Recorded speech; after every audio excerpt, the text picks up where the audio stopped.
Let me tell you of the days of high adventure.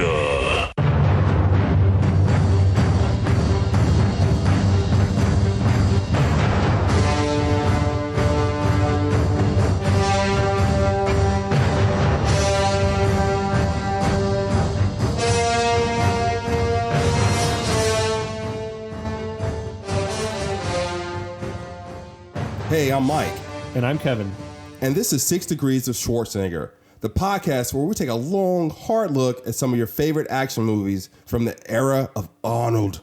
Schwarzenegger is the icon of the genre, and we're taking a deep dive into some of these 80s and 90s cult action movies and breaking them all the way down.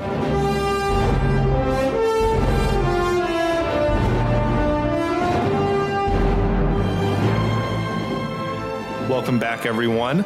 Mike, John, and myself are here with the exciting conclusion of our series on the Beastmaster. Last time out, Beastmaster and his menagerie had met Seth and Tal, who also want to overthrow the evil priest Maax. They've just found out that Maax is planning to sacrifice Kiri, the temple slave. Now let's get back to the action. So I guess after they figure out that Kiri is being taken for a sacrifice. Right, she's dressed for sacrifice. Yeah, she's been taken for sacrifice. They decide to go rescue her. Mm-hmm. And so I don't know how they did this, but they roll up in the ferry. The priest and the slave girls are walking towards a ferry, and these guys are sort of in cloaks, like they're in disguise. You see Seth and Tal and Dar like pulling the ferry like in disguise. Right. So they must have probably took out the guys who really operate or did something. Ferry. Yeah. Like that poor ferry guy. Like he's just doing his job. Right. He's an accomplice. Yeah. One of the priests like pushes Kiri down. Right. And she kicks him in the nuts. Now, I don't know why I thought this, but I was for sure that all those priests were castrated. For no reason. Interesting. They never speak. They never. Grunt. I just was like, these guys are castrated. Like, I was like, no way they have nuts. So I was just weird that she kicked him there. Kicked him in like the fleshy area where she kicked him in the upper thigh. But so she kicks him and then he tries to drown her and setting off a chain reaction. That's when all the fighting pops off. Yeah. The big cat appears out of nowhere because he wasn't on the ferry. Yeah. But I assumed they were coming from the other side of the water and how'd the cat get there, but maybe they just told him to set on the other side or something. Yeah. that part, that is Sharak carried the cat across the ferry. He could pick up that kid, he could pick up that tiger. Can you see that hog carrying that tiger across the water? They should have shown us that. But missed opportunity. Like, and let's be real, probably just whoever's the cat handler wouldn't let them put the cat on the boat. Yeah, they're all kind of violations. They were all probably crowded, and they're like, "Now, if the cat's on a little 10x10 raft, he might maul you." There's nothing I can. Is it only gonna move? He might tip the boat over, and then he can't swim. I can't do nothing for you. The dye comes off. All the time, they gotta repaint him. It's a whole day of production down the road. We had another tiger drown. We had to find another tiger to bring on. But anyway, I'm good with it. But they're trying to take these priests alive, like they got them bound and gagged. Yeah, I was wondering about why? Like hostage situation. What's the point of taking them alive? What are you exchanging? We know Maax doesn't value these priests' lives. Mm-hmm. We've seen him like have some dudes just kill himself for no reason earlier. Anyway, they don't know that. Well, Seth does. Seth knows. Yeah, that. They know damn well. A lot of that scene, especially the kicking in the nuts and then her voluntarily murdering 3 defenseless guards, is starting to set Kiri up as something more than what she's supposed to seem like, which is a defenseless maiden. But anyway. Anyway, they get away as like other priests are shooting arrows at him and whatever. Yeah, this dude was like a marksman with the arrows, though. He kept just bullseyeing on that the masthead or whatever. But you can't hit the real target. He put like 5 arrows in the masthead. He's totally a stormtrooper shooter. But I thought it was weird that Dar cut the rope because it was like, aren't they just gonna drift away? Like, how are they gonna get to the other side now? It's not like, and they're all laughing like, we made it, and it's like, I mean, you're not really any farther away than you were before you. Yeah, exactly. We're like, what if there's a waterfall at the end of this? You're still within arrow range. Like, I don't know. Yeah, they weren't very far. That was silly. You could have thrown a rock and hit those guys. But they get away, and like Kiri on the boat sort of just offers herself up to Beastmaster. Oh, she totally holds out. Isn't he like to Tal, like, send your cousin over? Yeah, Tal's like, will you help us? And Beastmaster says, why don't you send your cousin over to ask me and we'll find out. It's like, it's super creepy. And then she's like, will you help us? And he's like, I don't know, I'm kind of busy. Yeah. It was funny, but at the same time, then she just dove on him like tongue first. Yeah. And they're like full on like fucking going at it in front of Seth and Tall, who's her cousin. No offense to Mark Singer, sir, if you are listening to this podcast. I hope you are. But he might be. It was just, your romantic prowess doesn't really come off in this film. I'm sure you did well in other areas, but I'm just gonna say I think they fucked on that boat. I think right in front of Seth and Tall, yes. I'm not convinced. Yes. I need some. Seth was doing earmuffs on Tall. I don't know, man. Or letting him watch. I don't know. They get back on land. Learn. They get back on land and Rue was back with them. So I guess Rue was just walking along the riverbank, following the boat. I don't know. That bothered me too. And then they decide, hey, let's split up. Did they? Well, Seth's like, well, I'll meet you in 2 days. You guys go without me, the best warrior of all of us. And here I thought that this was going to be the moment where Seth went to do like he said that they were doing earlier. Come back with the army. Come back with an army. But no. He doesn't really. No, he doesn't do that at all. There's no reason for them to split up. And if they're going to split up and send somebody off alone, then send Tall off alone. Why is he kid? But if you're going in there to try to bust Zed out, Kevin's not convinced. You bring your best fighters. Oh, yeah. At the end of the day, it doesn't matter. But what cracks me up is that Eagle, Sherak, comes to recruit the villager whose kid they saved earlier. This is what you were talking about earlier, isn't it? And he's like, why me? Like, motherfucker, you forgot already? He called himself a coward, too. He's like, I'm a coward. Yeah. It's like, you're ungrateful as hell, though. Yeah, they did save your daughter from death. Yeah, like you forgot real quick. Yeah. It's been like 3 days. From a writing perspective, though, do you think that like Coscarelli and Peppermint are in the thick of writing the script, and does that even occur to them? They're probably just like, why he needs to be a coward. It's a chance to have a laugh. Yeah, exactly. That's exactly what it is. Yeah. Anyway, that cracked me up though, and then I like that he could understand what the Eagle was trying to get him to do. Yeah, like Chewbacca he's like, and oh yeah, I'll come over here, I guess, or whatever it was. He's like, let me get the wagon. Then he doesn't know what that Eagle wants. So I guess right after that they I think his name was How do you say it? Sako. Sako. Yeah, the villager. His name was Sako. Okay. He does take the group into the village. And, Tall still has that ring on his finger. Yeah, and so the ring Maax sees everything. Yeah, the ring can see. And so Maax still he knows they're coming, right? Maax knows they're coming. He literally can see them coming and does not send all his guards out to attack. He left no guard, which lets them walk into the palace. He probably did that on purpose to lure them in. Why? I think. I just don't understand. It's like, it's the dumbest bad guy. Like, why, if you can literally see the person coming to attack you. For me, the fact there were no guards should have been a red flag.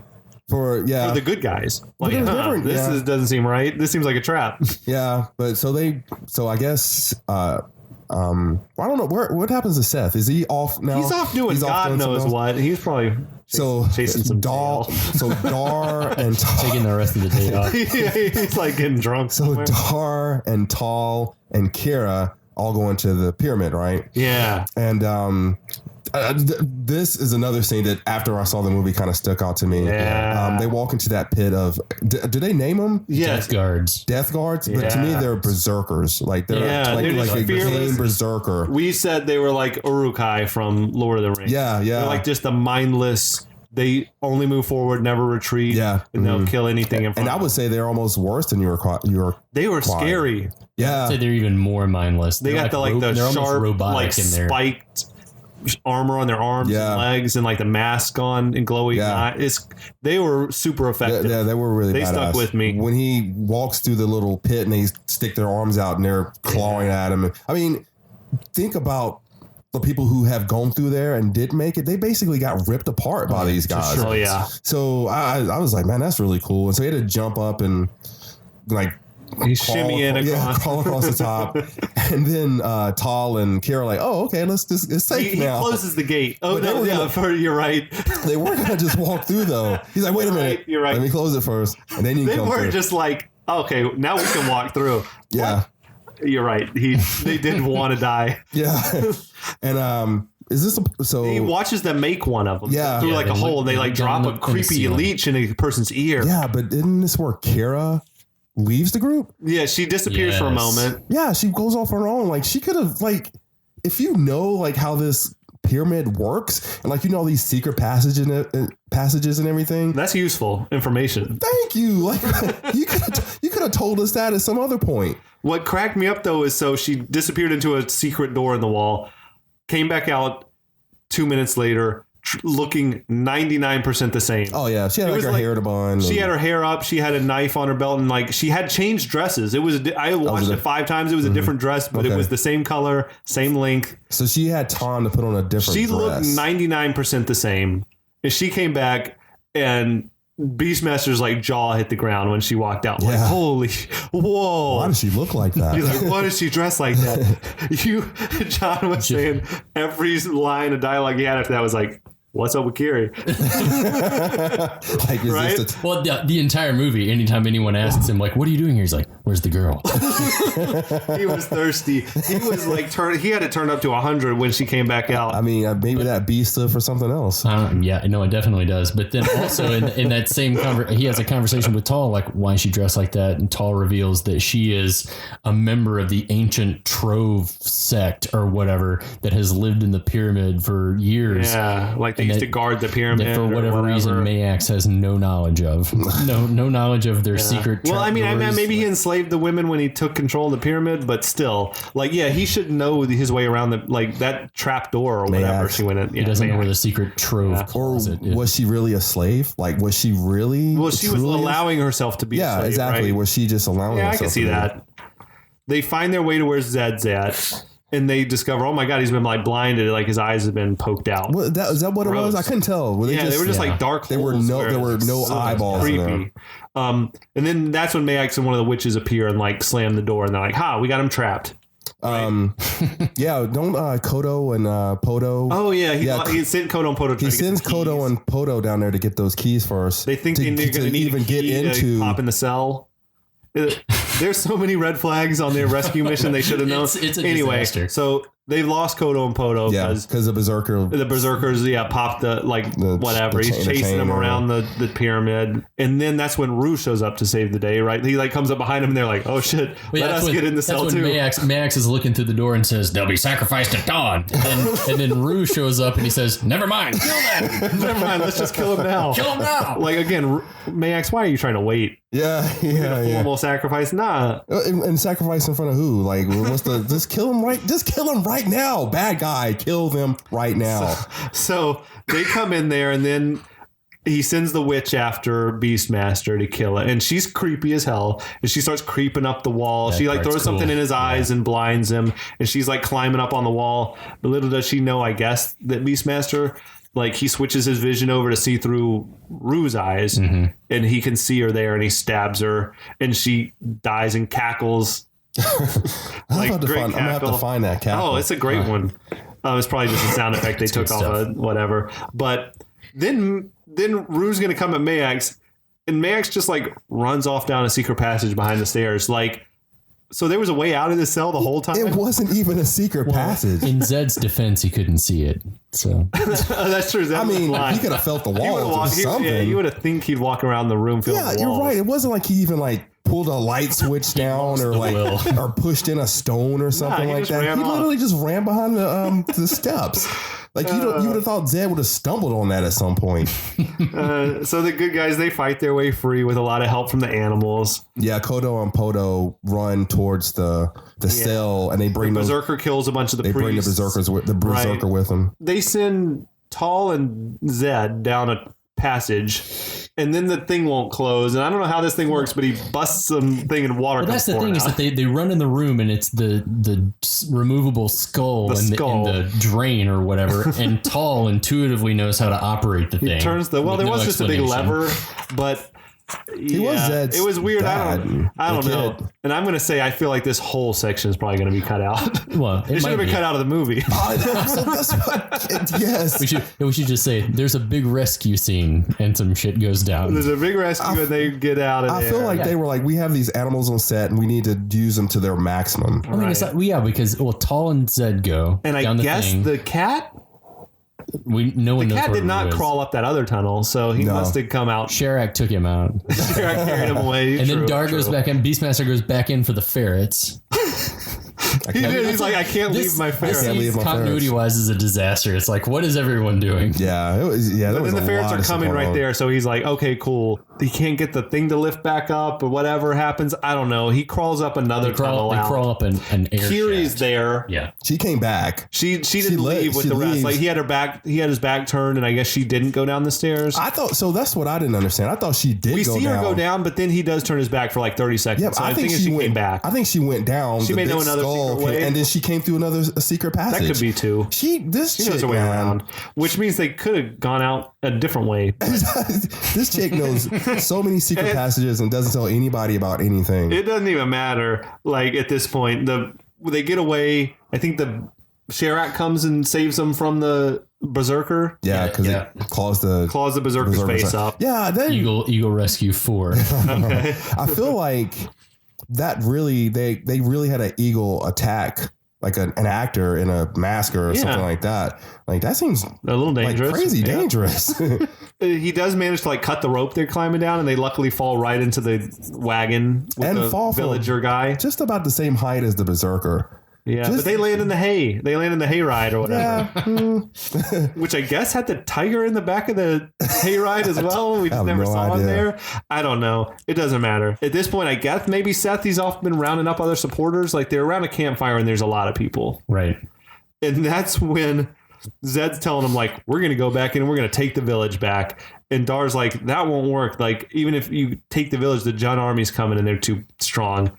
And Zed just fucking turned on him. Yeah. I guess they were setting up that Zed doesn't know that Dar's his. Right. He's blind. So he would not know anyway. But he straight up calls him a coward. So, he says you're a freak. Yeah. I don't need cowards on my team. Yeah, it's like this dude who doesn't even know you. Who just saved your life. He came in with a woman and a young boy against God knows what in the pyramid to save you. Yeah. And you're calling him a coward. It was weird. Like, it was very strange. Like, to me, it was like Zed has just lost it. Like, Zed's a lunatic. Right. Like, he's so mad. I think what it is Zed's so mad. Well, he's crazy, but he's also so upset because he'd been trapped in this jail for God knows how long. Like, we're talking and I think years. that's when he says, like, Maax killed my unborn son and he killed my wife. Yeah. Which that made me think it was probably at the same time, like when they took the baby out, maybe it killed the mom. Yeah. He was like, I want to get revenge right instead now. Of like, he can't wait. He's like, he's kill crazy. Yeah, so he's not thinking straight, man. But that was a sick burn he put on Beastmaster. Go crawl man. down a hole with your beast. He was like, he tore him a new one, and like. And Dar's like straight up. He left Beastmaster in tears. Dar cries. He cries. He ripped him so bad. He's like going off Conan doesn't cry, man. King Zed, that was harsh as hell for real, though. Yeah, man. Like that, he called him a freak. Like he's probably self-conscious already about his powers. All the kids used to pick on me. He's like, you're a freak. So you got a blind guy calling you a freak. But here's the thing, like Dar. It seems like Dar should be more upset because he's getting rebuked by his father. But he doesn't know. But he doesn't. I feel like I think he doesn't know. I know, but what I'm saying is, I feel like that's the way it should have played out. Like that he knew that it would be hard. Like that's why he's like crying because he's like, oh, my dad doesn't want me, or he's not taking me back. But that's not the way it's shown on scene in the movie. Because he like embarrassed him in front of Kiri. Probably. He's like, man, I was about to hit that. That's when Kiri comes up to him and he's like, will you come with me? And she's like, nah, that's cool. She's like, I'm going to stay here, though. I thought she chased after him. She did chase after him, and he's like, will you leave with me? And she's like, nah. Yeah, she chased after him to say, I'm going to stay here and die with Zed. I just want to let you know I'm dumping you. She's staying with her family. Don't wait for me. So Maax, though, he's using the eye ring, right? He overhears the whole plan. Which, honestly, it's interesting to me that the eye ring can also hear. Like, they should have been an ear ring also. Well, it's the same with the eye creature, the demon in Big Trouble in Little China. Yeah, he sees and hears sees everything. all, hears all, yeah. Anyway, that works for me, but, like, Seth gets wise to the whole thing. He sees the eye. That eye effect, I gotta say, is really cool. Yeah, I don't know how they did it. It was very cool. It didn't look... Some kind of remote or something. Yeah, that was super cool. Muppet. But Zeth, like, pokes the eye out with a stick or whatever. and more cackling from the witch, and but blood comes out of the ring. It was like a cool effect. No, they did a really good job with that.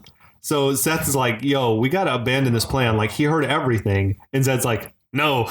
Yeah, he's going crazy at this point. He's a lunatic. We're going to do it anyway.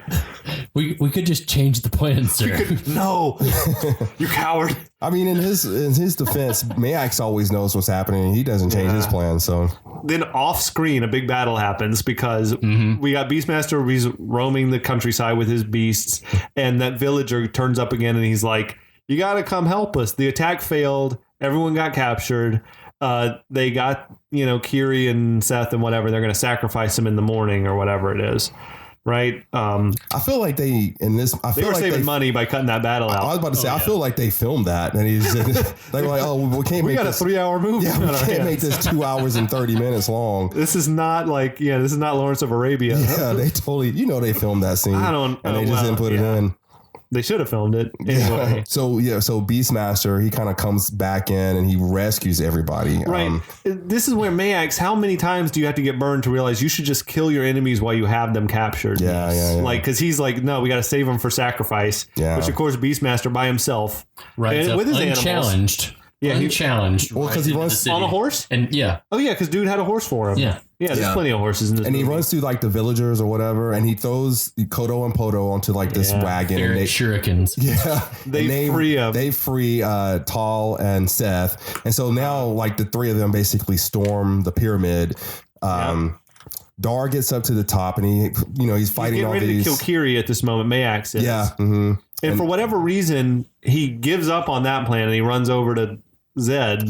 Yeah. Like why not just kill Kiri and move on? You know why? Because Maax knew that. He's seen the hand. He knows it's Maax knew that Dar was the son of Zed. And he reveals it to him at this moment. Yeah, he's like, and then Zed's like, oh shit, that was my son this whole time? And I think, Zed's like, whoa, and Beastmaster is like, whoa, that's crazy. Yeah, I mean, that's really kind of cruel because he kills him right after that. Him, yeah. It's like he kills him. Psychological move. Yeah, kills him after telling him his son was alive the whole time. It's her cousin too. So it's like true. He's like, oh man, I just fucked my cousin. They should have had that shot. That had him rattled. Where she was like, wait a minute, that means... But Dar and Maax fight a little bit. He stabs him in the gut, and he seems like he's maybe dead from a gut stabbing, whatever. Then, but he's not dead, right? He comes up behind him, and he's like, oh, he's about to get him. And that's when a ferret does a thing that a ferret can't do in real life. Like, he springs himself probably 8 feet through the air into his neck. How do you know that? I've been around ferrets in my life. I got ferret experience, and they don't jump like that. You got ferret experience? Cred. Yeah, I've handled ferrets. The ferret jumps out of, what is this, satchel or something like that? They're running up the stairs. Yeah, he jumps off the stairs. So he's below him on the stairs and jumps up to like throat level. So if that ferret was a human, he jumped like a building. Right, but I think they do have some special powers that they, like Beastmaster and whatever. I'll give them that. Yeah, I mean, all he did was bite him on the neck. He bites him in the neck. Well, he sort of panics and falls in the fire. Yeah, but just from a bite on the neck. I could see that. You'll also note that during this part that the Beastmaster's attention is 100% on Kiri. Otherwise, he would have noticed. He's like, come on back to my hut.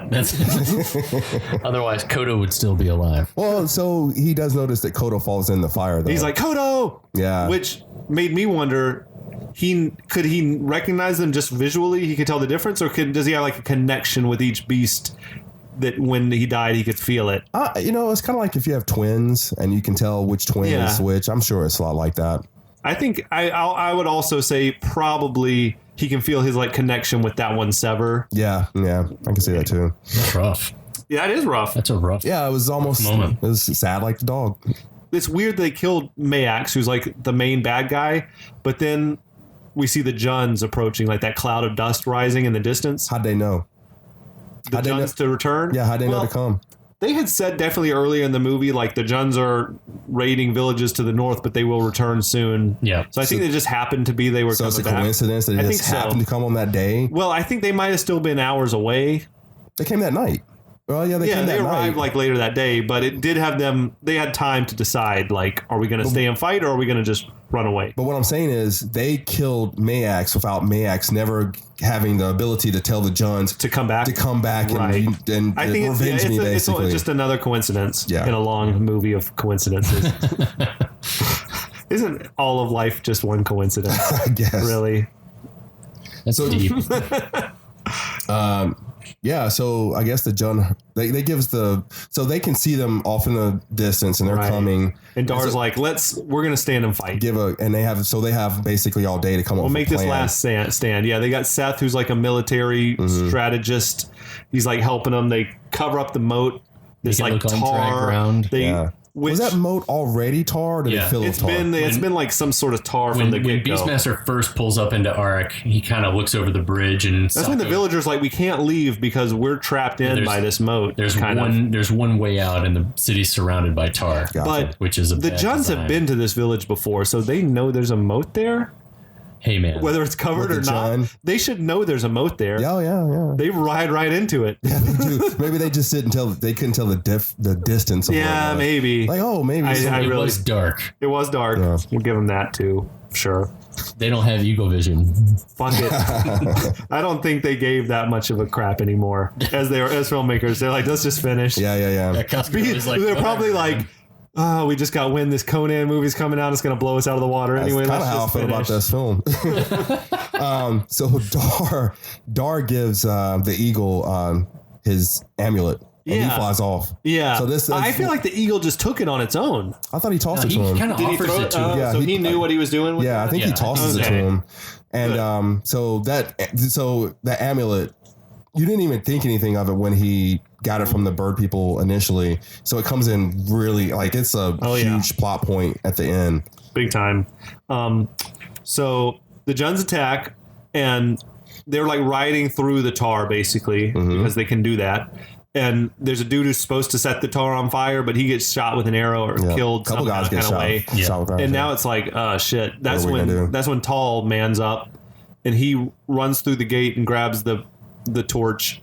And he even gets shot with an arrow, right? Yeah, he does, yeah. So nobody up on that bridge had a flaming arrow. They should have had a flaming arrow. Come on, guys. Yeah, that's You're right. 100%. So this little boy runs out there. So we got to send the boy out. Yeah, he volunteers, basically. Who's like their king now, as far as they know. That's why he's worthy of being a king, though. I give him that. So he lights one of the dudes on fire, I feel like. Yeah. Oh, this is actually a badass scene. When Beastmaster comes out? Because Tall gets hit with an arrow, and then I think Kiri comes out because I think she was trying to help Tall. Yeah, and then she likes to do it on fire. That's when the gate gets dropped. So it's just, I think at this point, it's just Tall, Kiri, and Seth outside. Yeah. And then Beastmaster hops over the gate. And so he kicks that flaming dude into the tar. And then the drop kicks that. Yeah. Badass. It is a badass scene. It was nice. The pyro goes up. Yeah, the giant, and like, you look at it, all this stuff was practical, right? Of course. It was this giant explosion. There were like a couple of actors like right there. Yeah, there was like flaming debris falling down around them. Yeah, I'm sure it wasn't the real actors. They were probably soaked in water or whatever they do to sort of make you flame retardant. They had to feel that heat though. Like they had to have felt that heat because that explosion like right in front of them. That was a nice moment. I found myself wondering like, so then you got that probably took out half the Juns maybe. Yeah, a good portion of them, which evens the odds up a little bit. So you got the three of them really, because Tall's out of commission after being shot. They're doing pretty well. They're holding it down. They're doing pretty well fighting the Juns who are still coming through the fire to get them, but no villagers are coming out to help. No, it's just like four of them. And it's like maybe they're trapped in by the gate. I don't know what the plan was in the first place. Was maybe to light the moat on fire and then have a siege, like we'll all be behind the gate? That's what I kind of inferred from it, but then when both of the torchbearers plus the little old man who was controlling the gate all got shot serendipitously at the same moment, that their plan kind of got screwed. Yeah, so they sort of they were improvising, but the villagers are like, we're cool back here behind the gate. We're going to let you guys duke it out. They should have come to help. If the villagers had come out, it would have. They would have been. They could have won. It's like easily. Remember in Two Towers, if you remember that movie, when it's Aragorn, Gimli, and Legolas. So it's a situation a lot like this one.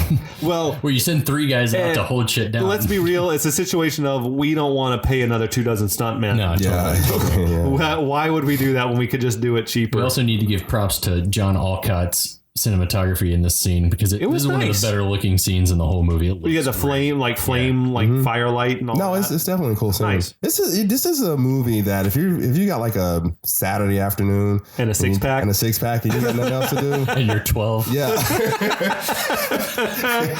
we totally advocate underage drinking on this podcast. As long as you're at home. But the Johns get them surrounded and it's like game over. And that's when the big baddie from earlier comes in with the wings on his helmet and he's like, let me fight Beastmaster by myself. Those were deer antlers. Oh, I think they're like bat wings. They're like bat wings, like leathery. Sort of. Right, because then he knocks one of them off, right? He does. He like cuts one off. Yeah. Anyway, they have the big one-on-one battle, which is pretty epic. Right? Yeah, Big Bad's got his mace that he can also swing with retractable blades. Oh, it's got blades. I mean, this is like I remember that weapon well. When I was watching, I was like, oh yeah, I remember that. That's cool. Yeah. Especially cool when you're like a 12-year-old. They go mano a mano for a little bit, and then he gets that big, like one of the blades stuck in his back some kind of way. Yeah, Dar pushes him down by accident. Yeah. On his own weapon. His classic bad guy gets sword or weapon stuck into tree or bridge, and then good guy kicks them into their own weapon. Like a true badass, though, he keeps fighting. Oh yeah, like he came at him with the thing sticking out of his back, and then Dar like kicked him or threw him, and slung him into the fire. Are the Jun? Are they human? They're human. I think so. They're just like warriors. And there are 20 of them standing around watching it happen. Not killing tall Seth or Kiri. Right. At that point, they could have at least taken out the others. We're just all looking at this epic battle between these two. So all for naught, like he kills the big baddie, and then they're back where they were before, surrounded by 20 guys. What does he do? Throw him into the fire? Yeah, he like throws him into the, which is a rough way to go. On the he like slings him in. It's pretty nice. Yeah. And they're surrounded again. Yeah, so back to stage 1. And that's when our monster people show up, whatever they are. Eagle save number 5. Yeah. So Oh, can you do your eagle noise again? They had that sound effect throughout, and every time it comes on, it makes me smile. I will look forward just for you, Kevin. It's on like the list. There's like list of overused sound effects with like the Wilhelm scream and all this, and the eagle cry is like up there. Okay. So these bird people, they can fly. Are they in agreement with this? They can fly, right? How'd they get there so fast? How'd they get there that fast? They didn't walk. They have wings. Like they don't seem like they walk fast. No, ever. They walk slow. I think they fly, and there's even a moment they turn a bunch of dudes to goo. Yeah. And then like Beastmaster and one of them has a moment where they're looking at each other like respect. And then the point of view like raises up into the sky, which I take it was one of them flying away. But they didn't fly away like flapping wings fly away. They kind of just hovered away. We never see one fly. No. They couldn't afford that. But what I'm saying is that like they could have at least like even if you're just gonna raise them up on like a dolly or crane or something, like have them flap their wings. Give me man. something. Yeah, like you made a little there. Like you made that toddler fly with the eagle. You could have made that was their whole like budget of special. You could have had a dummy of one of these things fly off. Yeah, you're right. They were probably broke at this point. They're just trying to finish in any way possible. That's when though they get me. They're like, Seth's like, raise the gate, and then the villagers just raise the gate up like it's nothing. See, I thought maybe the gate's broken and they're trapped inside. They can't come and help. Nah, they could have helped anytime. There were no, like, I can understand the villagers not fighting. There had to be like some kind of security. Any guards, anything? Where these guys all were like cheering when they said, let's stand and fight. And they're like, no, we're cheering because you three are going to fight. We're going to be back here in the back. Yeah. That was kind of weird. Maybe they were ordered. They were reinforcements. Yeah. But then, so it's like post battle, Seth is talking to Beastmaster, and he's like, oh yeah, Tall's going to be all right, but you're the rightful king because you're the firstborn son. Well, he finds out because he looks at his hand. He grabs his hand and he looks at his hand. And he's like, wait a minute, that's the symbol of the pyramid or whatever. Yeah. So you are the rightful king. And Dar's like, I don't want that. Yeah, that's not for me. You've been raising Tall to be like this king and it should be rightfully. You and Tall should be the ones running the show here, which is like, that's pretty humble and modest, whatever. So he's like on to the next adventure probably in their mind when they're making the movie. Yeah. He's the king of that village, or is he the king of like all they can see? It's got to be a pretty big swath of land, I think. Because if he's just the king of that village, it seems kind of small. The village is small. I think it's got to be a larger surrounding area. I kind of figure Arak is the capital city of the land of probably still named Arak. I will say I realized this as I was watching it. So this is if we think Beastmaster's 25, which Mark Singer was really in his 30s. 34. But looked like he was in his 50s. But I think, let's say he's 25. I can't give him like teenager status. John Amos, Seth, looks exactly the same as he looked in scene 1, which was before Beastmaster was even born. Like this dude, they didn't old age him up at all. He looks good. Yeah. I just don't know if he'd be like a different race of man that doesn't age the same as other people. Like, is it that kind of movie? I think once you hit like a certain age, like you change a lot from kid to man. They aged up Zed a ton from the beginning to the end. Yeah, and then even Zed definitely, and even YDF, even Young Dar's father, they aged him up a lot. They just grayed his hair out. Yeah, but they didn't do anything with. They didn't really do anything with Maax. He was a fit dude, man. Yeah. Yeah, Maax looked the same as well. You're right. Yeah. Whatever. Well, he did. Well, so we don't know what he had underneath that head thing. He could have a full head of hair. He could have a full head of hair. In the first scene, he was wearing, maybe he was completely bald, and then he spent the next 2 decades throwing out that top knot. He did have a long ponytail kind of thing. How do you do that? Because John Amos was no way he grew that, right? They glued it on his head. Is that what it glued? They must have. Yeah, there's no other way you can attach it. Spirit gum, my friends. Yeah. I don't know enough about acting to. But so he's gonna leave like the loner hero guy that he is, right? And then Kiri chases him down, and they make out on top of a rock. Yeah, that's kind of it, right? Well, and don't we? And then we see. Is she gonna come with him? Do you think?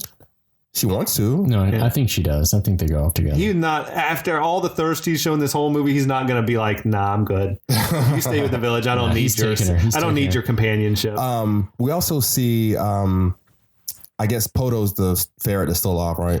So we see that Poto and Kodo got busy. I know. They were like, they were probably like fucking in that sack. I think in the commentary, Coscarelli talks about how the 2 ferrets that they used primarily were both male. Of course. Yeah. So they adopted those kids. And that is that moment when like the tiger Rue comes up and straight like gives them a little butterfly kiss. Like they touch their noses together. I was like, no, that violates the food chain. I was like, no way that tiger didn't bite one of those ferrets. I mean, that tiger is well trained because it should be every instinct is telling him to eat this thing. Absolutely. Like I can't. Yeah. Oh man, but yeah, that's Beastmaster. Yeah, that's Beastmaster for you. It's like I said, if you have a Saturday. And it's on YouTube for free. It's on YouTube for free until they take it down. You have no excuse. Check it out. You have to watch this film. You got to. You won't be sorry for long. All right. Well, Mike and I will return soon with something else. Don't know what yet. Yeah, we'll be back. We'll be on it. We want to thank friend John. Yeah, big ups. Do you got anything you want to plug? Like, do you have a Twitter account you're trying to blow up or any other projects? No, not yet. I'll let you know. But thanks for having me, you guys. Pleasure. It's been a pleasure. Do we have to wait till next year to get you back on? Nah, man, I'll be back sooner. Okay.